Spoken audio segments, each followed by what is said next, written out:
Bumungad sa atin kaninang umaga ang balita na may naganap na pagsabog sa isang marathon sa Boston, Massachusetts kung saan 3 ang namatay at mahigit 100 ang sugatan.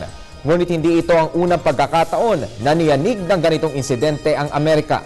Ating balikan ng mga makasaysayang pambobomba na naganap sa Amerika sa ulat na ito ni Bianca Piedad.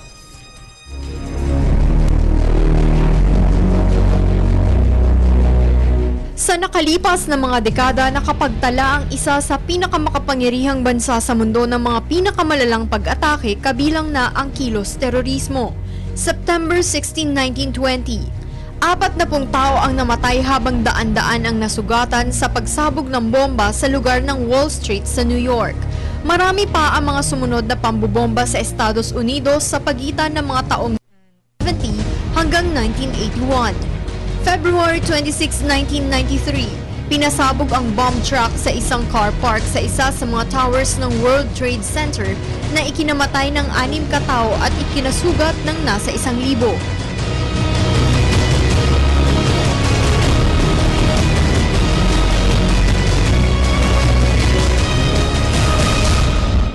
April 19, 1995, 168 katao ang namatay at mahigit sa 500 naman ang sugatan sa pagsabog sa Oklahoma City na kagagawa ng isang Gulf War veteran na si Timothy McVeigh na nahatulan ng parusang kamatayan noong 1997. July 27, 1996, binomba naman ang Centennial Olympic Park sa Atlanta kung saan nagaganap noon ang Summer Olympics. 2 ang agad na namatay habang 112 ang sugatan.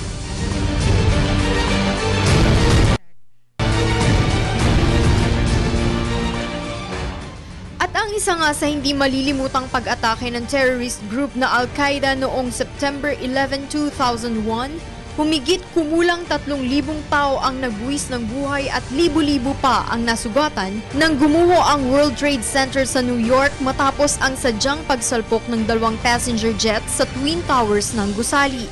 Gayun din ang isa pa sa Pentagon sa Washington at pag-crash ng isa pa sa Pennsylvania.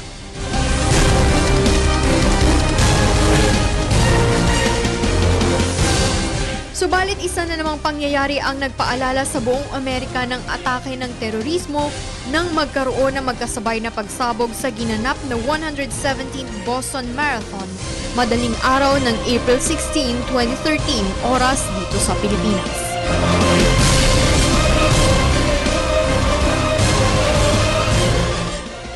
Para sa telebisyon ng Bianca Piedad.